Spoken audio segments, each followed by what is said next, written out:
part-time. So if you are willing to, like, if you can get the live stream, is that like important? As long as it's being recorded, then One you're store, still, standalone you're restaurant. still fine. That's the one. He manages that too? Yes. I mean, he got ways to Feel like a policy.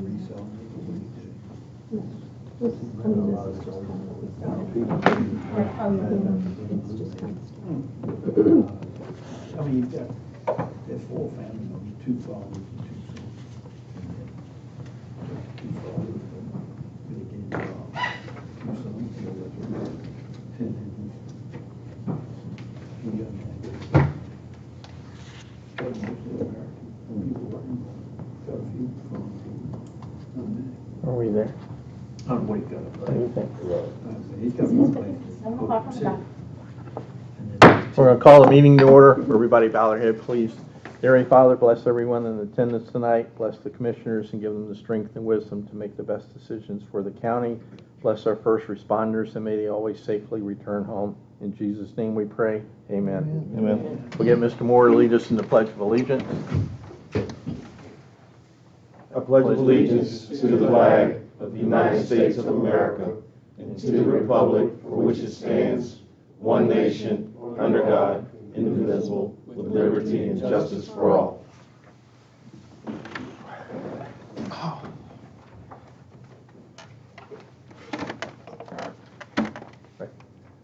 We're going to open the floor for general public comment, not on the specific later item, but just generic public comment. Do we have anybody?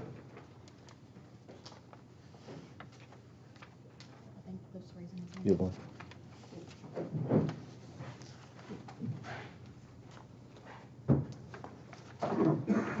James Clifford Mullen, 8351 History Lane Highway.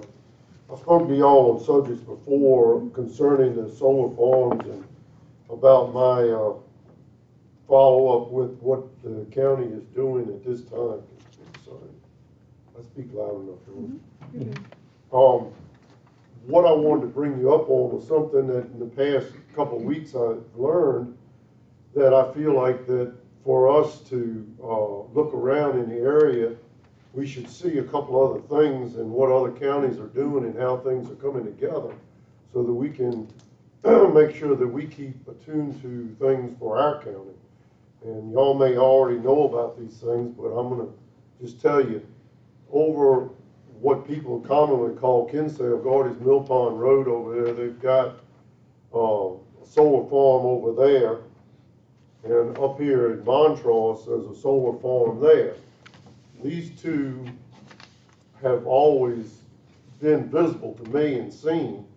But the other day, I was just scrolling on my website, looking at the map about some things, and all of a sudden, I saw a solar farm up here at Laws. And I didn't even know it existed. And if you go up to Laws, like you're going to Montrose, right there before you get to where the substation is, excuse me, there's a road called Woodbine Road. You turn to your left right there and you go back in there. It's a dead-end road, but you go back in there, and I'd say it's maybe 3/4 of a mile in, there's a big solar farm there. I say big, it's relative size. It's a little bit bigger than the one down in Red Hill. Well, my point is to this on this particular one, if you're going that way, I think it would be worth your time to take a minute to drive in there. It's well kept, well presented, grassed in nice. It's got good shrubbery growing around it, and it's one of the things that to me is what I'm hearing us talking about that we want to see through the county. I had the privilege of going in there the other day just at the right time because for me the gate was open. Oh my goodness.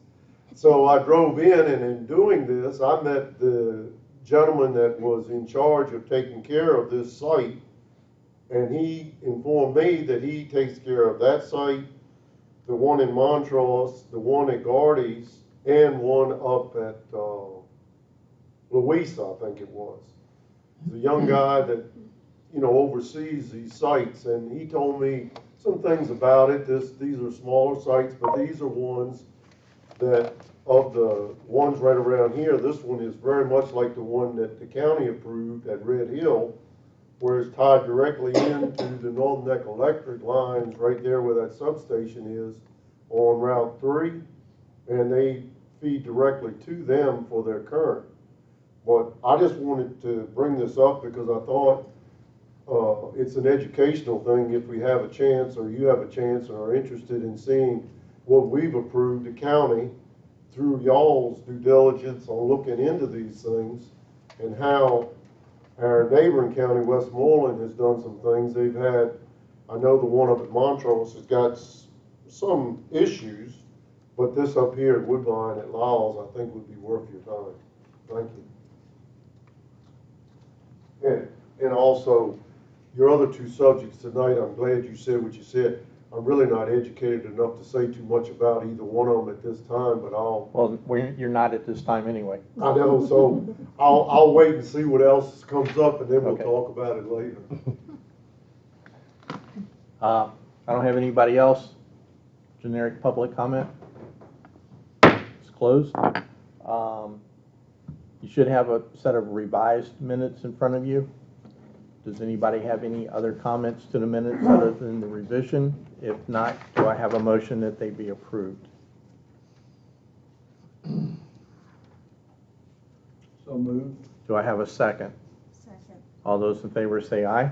Aye. All those opposed? Minutes are approved.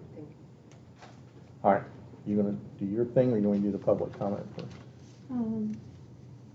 Yeah, let me You're talk fine. about it, and Sure. then we'll open it up.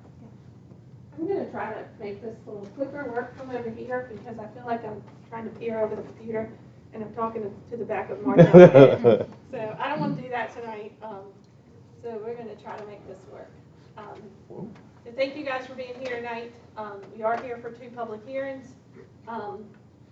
And I'll go ahead and read the notice, and then we'll talk about the first bullet point and then move on to the second. So in accordance with section 15.2-2204 of the Code of Virginia 1950 as amended, and pursuant to section 15.2-2285 and 15.2-2310 of the Code of Virginia, the Richmond County Planning Commission hereby gives notice that a public hearing will be held starting at 7 p.m. May 6, 2024 in the Richmond County Public Meeting Room, Warsaw, Virginia, for the following. So our first bullet point is to receive public comment on proposed amendments to the Richmond County Code of Ordinances. We're dealing with section 157.040, and that is the business general B1 section. So we talked about these last month. So I have the staff recommendation. The background is multiple concerns have risen about the use of the current business locations in Richmond County.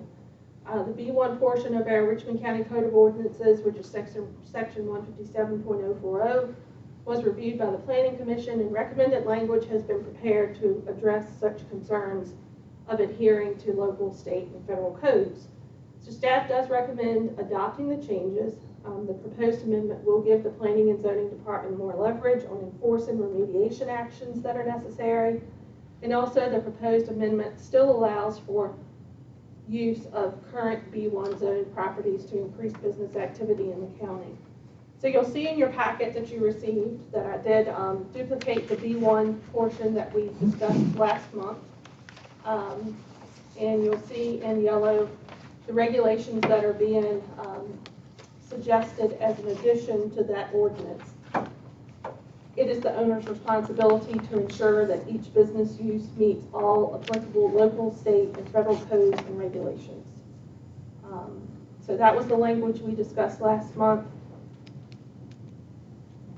And if you want to open up the public hearing. And this is the fallout of the tire shop, So, trying to yes. put a little, you're not mentioning, but it's from that, trying to put some strength into the, So or teeth yes, into to the. just kind of catch folks up on the history of it, this kind of came to us when we were dealing with the tire shop. Of course, we're still dealing with the tire shop. We know that there's new plans for the tire shop. We haven't seen action on that as of yet. By no means do we want to discourage businesses in Richmond County. We want all of them to be here, as many as we can handle. However, when the businesses are here and they're not meeting those local, state, and federal codes, it kind of puts us in a bind.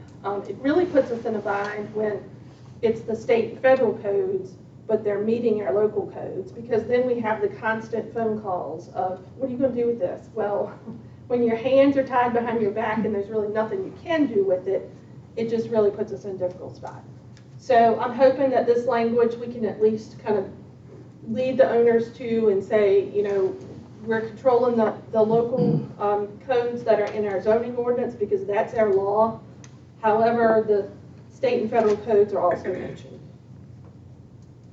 So if you'd like to open up public comment, and then we'll have discussion amongst the Do we have any commission. public comment on the first article of the revised Richmond County Code of Ordinances? I don't have anybody signed up, but any last call?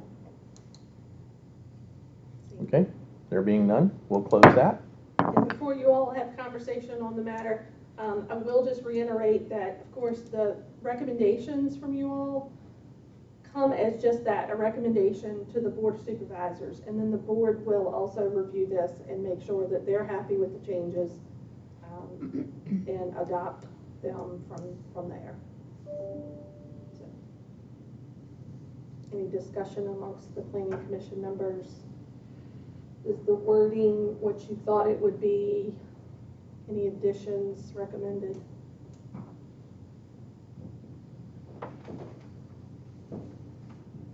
Hearing no comment, do I hear a motion that we accept the proposal as presented in the brief here?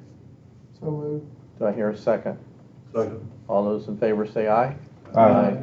All those opposed? So the recommendation has been approved. We only recommend stuff, which is Hope is trying to educate some of the newer ones. We don't approve anything. All right? Okay, so then we go back to our notice. Same applies here at the top, but our second bullet is an application from RRI LLC, a Virginia Limited Liability Company, for a special exception permit in order to allow for a commercial animal kennel and assembly retreat facility to be located on tax map number 24-100B. And let's see. So I've included a staff recommendation again to just kind of give you guys some background on this. Roy Rogers purchased the subject property in October of 2022. Improvements on the property were once used as a funeral home. The open space floor concept lends itself to many uses. To make the building useful, Mr. Rogers rented space to an individual to wash and care for animals, also boarding as necessary. In addition, the space has been used for community yard sales, music events, etc. These uses of the property require a special exception permit, as noted by the application that was presented by Mr. Rogers. Mr. Rogers does hope to continue offering the space as requested to community groups who either need a space to meet or to hold small events. Staff recommends allowance of the current activities with the following conditions. All uses will follow local, state, and federal codes. Overnight accommodations will not be offered, and traffic and parking associated with the commercial animal kennel and assembly retreat facility will not become a nuisance to neighbors. And again, I have in your packet his application as presented. I will say that I did visit the property today. I took a couple of pictures of just kind of the sign out front, welcome to Muddy Tails Spas and Lounge. And then this was the sign on the door. You can see lots of paw prints. Lots of four-legged visitors have been there. Unfortunately, they were closed today, so I was not able to go inside. But you can certainly tell that there were accommodations there for the animals. Mr. Roy Rogers is here with us tonight, so if you all have questions for him, I'm certain that he's ready to answer those questions. We had a question prior to the meeting starting about the property being A1. So this property is zoned A1, and much of the property around it is A1. And that's probably something that was set when zoning went into place. And so you wonder, well, let's see, is he going to run a business from there? And if it's a business, then why don't we rezone? We really try to stay away from spot zoning, and that would mean, you know, if you've got a large A1 parcel and then you just plop a business right in the middle of it, we do try to stay away from that if we can. And I think that's why when the zoning ordinance was put into place, there were special exception uses that were included in there as well. So anytime somebody comes to us with some type of business idea or practice, we always go to special exceptions first, and we look through to see, let's see, can I fit you in? Can we fit you into one of these boxes? And as you all have seen, the ones that's been on here a while, sometimes we'll add uses to a special exception use because it just makes sense. So this particular place, we were actually dealing with Roy on another matter, and I think the topic just kind of came up, and I said, well, I know that Muddy Tails is moved in there, but you do know that that's not, that we need to have a special exception for that. And so soon after I talked to him about it, he submitted the application, and we got to going with advertising and things like that.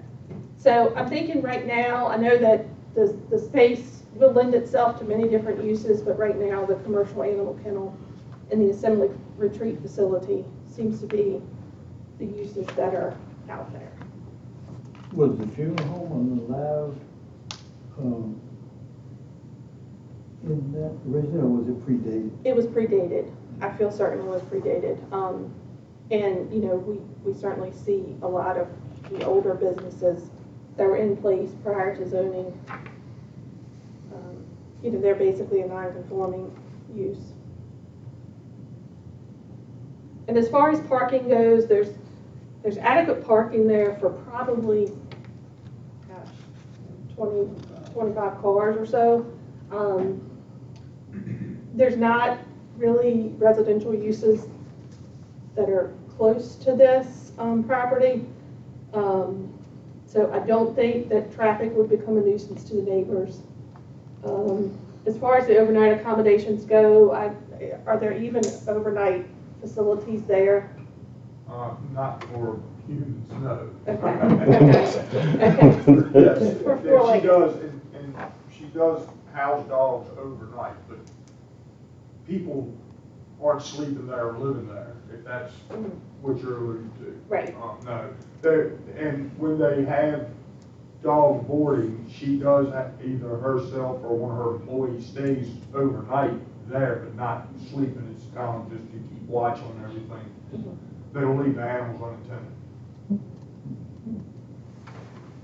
I got a question. Will all the animals be inside the building, or will there be some fenced-in exterior areas as well, or what? She's planning on putting some fenced-in exterior areas, yes, sir.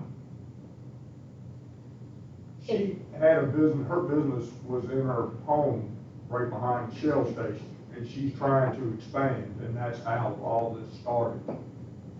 So do we want to go into questions, or we want to get public comment up? Where do you want to go with this? Wait. You can open public comment, that's fine. I mean, I don't care, And I can, because I have questions, but I want to know. yeah, we'll bring Mr. Rogers up to answer those questions. Public comment's fine. All right, let's go to public comment for the special exception. Do we have anybody that wants to talk about it or questions on it? All right, that part of the public hearing is closed, so now we can ask our questions. Why don't you come on up so they can hear you well? Well, this is I have one that's, your paper talks about dog boarding and special events. His letter only says dog boarding, and the permit only says dog boarding. So, So we, you see where I'm going? Yeah, your application just says dog boarding, dog grooming and boarding. So And his staff- letter only says that also. Staff has recommended that we also go ahead and include events, just because I think we've had some She's, outdoor or yard sale type events. right, and this Yeah, so- came in a conversation with that Hope and I had after I had filed the initial application. Okay. And we realized that she was, because she puts stuff, you know, it's like any business, she advertises. She was doing an indoor yard sale during the winter time. So that came about after my application. I guess I could have came in and updated the application, but didn't really think of it. Yeah, we figured while we were going through the process, we'd go ahead and include whatever uses So- would be in. Will something be modified to include that? That's what I'm trying to. Well, his application won't, but the final special exception. Okay, will okay. have that noted. All right, that's all. And that's the way it was advertised. Gotcha. Both uses. We're good, I'm good. Just look, I was trying to look for consistency and it wasn't adding up. Is the area separated for like the area that would have the animals and then another area that you would do like yard sales or events? Yes, sir. The building it has two main entrances, but one main entrance goes into a foyer that has like 3 rooms to the side. And then it has a very large back room. I should think it's 30 by 20, I guess. And then the second front entrance goes into a room that's about 40 feet long. And then all the way on one end is, and the garage is back there as well, but that's where she's doing the actual grooming. So she was doing the events in the entrance that walked into the 40-foot area, but using the other entrance for the dogs. You have any idea what the ultimate capacity would be for animals? Are we talking 4 or 5, 25, 50, any idea? Right now, she's, as far as I know, boarding wise, she only has 3 or 4 dogs every now and again. I can't project how her business is going to grow. Of course, she would like it to. I'm sure she would like to have 30 or 40 dogs in there. But there's no guarantee of that. And like I said, I don't have a business plan of hers, and I don't really want to answer for her. Does anybody else have any questions? Concerns? Whatever. So Hope, what are we recommending as far as a recommendation of approving this and send this to the board? We're just dealing with the staff's recommendation here. So yeah, the way that you would send it to the board would be a recommendation to approve a special exception use for, let me get back to this notice. You would be approving a special exception use for a commercial animal kennel and an assembly retreat facility. In A1. Yes, it would remain A1. It would not change zoning. It would only add a special exception use to that particular parcel. And then we would tie the special conditions that they put on the recommendations of the staff to it. Yeah, so any of the special exceptions can have conditions tied to it. And so that's kind of why I started the list here of conditions that staff thought made sense. But certainly if you all have other concerns or other conditions that you'd like to tie to the special exception. See, we don't rezone here, Stan. You got this. We don't. Yeah, I realize that. Okay, so what we're doing is we're keeping the zoning the same, but we're saying here's a special way you can use it with these conditions. But it's an exception that we allow for. Yes. In Right. A1. It would almost Right. be a layer that we would Yep. put on top of that property, but it would stay as an But I mean, A1 that's parcel. already in our list of allowable Yes, sir. things. Yeah, Yes. this is not the first one by any means. Right. Yeah, no. So it- these two, commercial animal kennel and assembly retreat facility are two of the ones that are already listed in A1 as permissible uses Yes, yeah. through special exception. Right. Yeah, I think in that it was a business originally. I mean, it's been closed a long time. Right. I'm sorry, Mary, were you going to say something? Did I step on you, sir? I was just thinking to clarify for wording, where the overnight stay, what is it? Hold up. The overnight accommodations will not be offered. You may, just to specify that animals may, so it may specify overnight human or, people are not staying. Dogs can, but people are not. Okay. You see what I'm saying? Oh, yeah, Because dogs I do. are staying there over the night. Well, yeah, they are. be careful though, because people are staying there overnight. Yeah, they're just not sleeping. They're not, They're basically working. be careful with your words. Well, but I think and that's why I put will not be offered. So like, that's not something that she's soliciting for, come camp out with her dogs. Like a bed and or breakfast something. with your dogs Right. or something. Right. But, yeah, she's got staff working through the night. We need to make sure we don't We can't. penalize them and not allow them to be there. Right.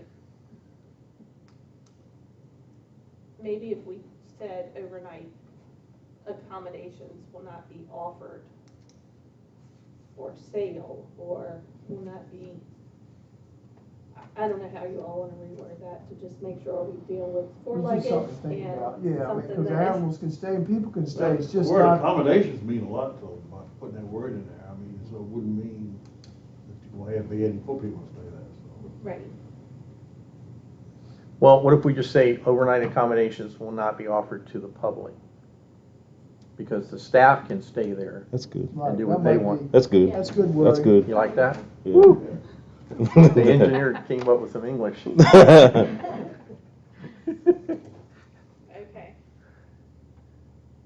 can certainly add that in.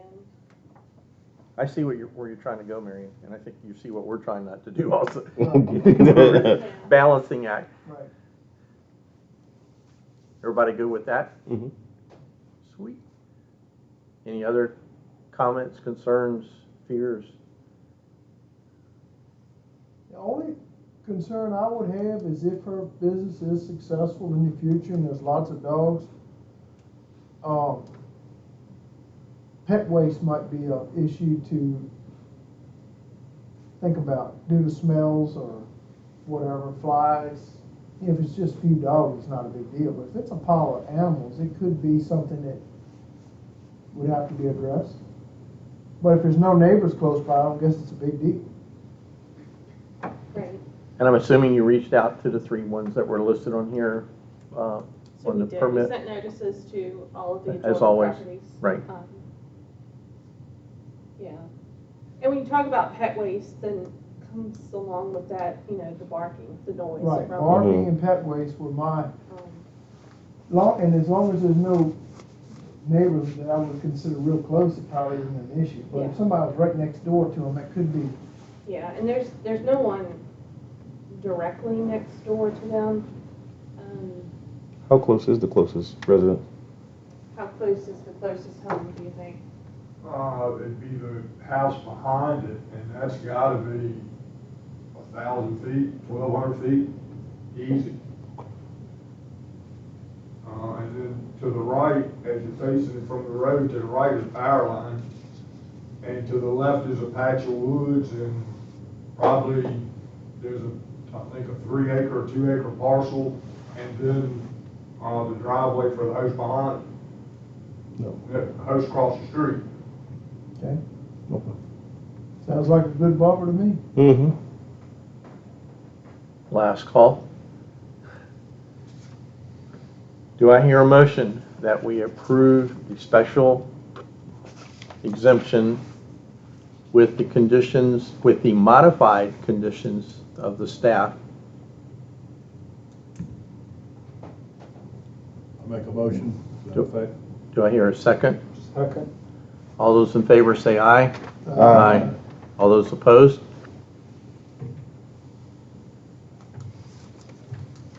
Okay, thank you all very much. Where am I? Lost my place. You will send this information on to the board and let them handle it on their level. I do not have any other business for tonight. If someone else has questions or comments they'd like to bring up, I'm happy to try to answer those or get you some feedback. At some point, I would like, when the lower end of Richmond County solar projects are about completed or upon completion, I think it'd be good for the board to take a tour. We've worked hard over the last 2 years, it'd be nice to go see them. Oh, yeah. It would You know, be. make an arrangement with Strata or whoever, just get a couple vans, we could ride in there and just look at it one day or something. Yeah, we could certainly do that. Just kind of go tour it. Kind of like we did that one in Louisa that day. Mhm. Mm-hmm. When we almost got blowed off the map. Well, Booker Mill is almost completed. Yeah, one of them's about done. Booker's Mill is almost complete, but I can certainly drop that idea to them and see, you know, when would be a good timing. Because I know they're starting to energize some of the fields, and so certainly wouldn't want to interrupt with No. any of that progress. But Just whenever it's a good time for them, and it may be next year when all the rest of them are online. I just thought it'd be good because we've done a lot of work on those for Yeah. months to finally see them. Because it's hard to see when you just drive down Route 3. You can see a little bit, but not much.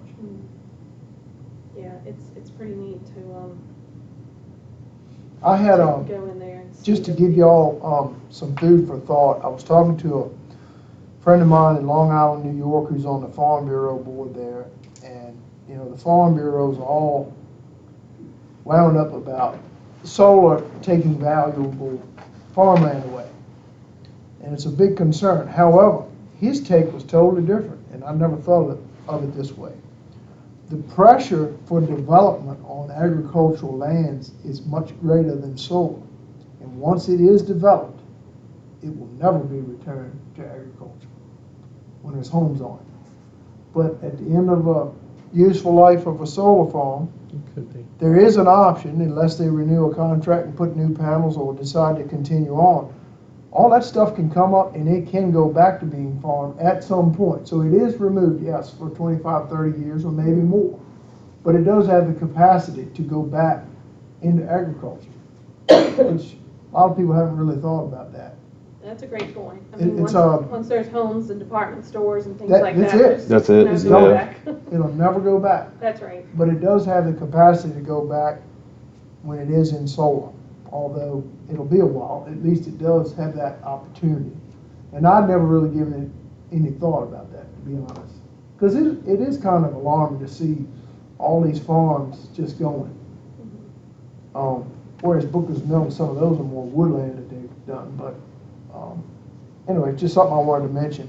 Well, another spin that I was reading, and I didn't get into detail, so I apologize, but some of the solar farms are trying to do like an agribusiness underneath of it Sheep, and things, so that it's dual purpose. right. They're putting beehives Mhm. and clover to Mhm. have pollinators, and they're doing sheep underneath. Can't do goats because they'll climb up on top of I it. know. But, they're doing sheep, and I don't know if they're doing any other animals. or So, not. but there is a trend towards that, to try to make it dual purpose. Right. To answer some of the concerns about it going Right. away. So they're listening, or some of them are. Yeah, I'm sure there'll continue to be measures that are combined with the solar to. Well, make it- the light bulbs will start going off of like, hey, we could do this, or hey, we could try that. We can make more money if we can sell it twice. Mhm. You know, there. Anything else? Anybody? Y'all stay dry on the way home? You want that?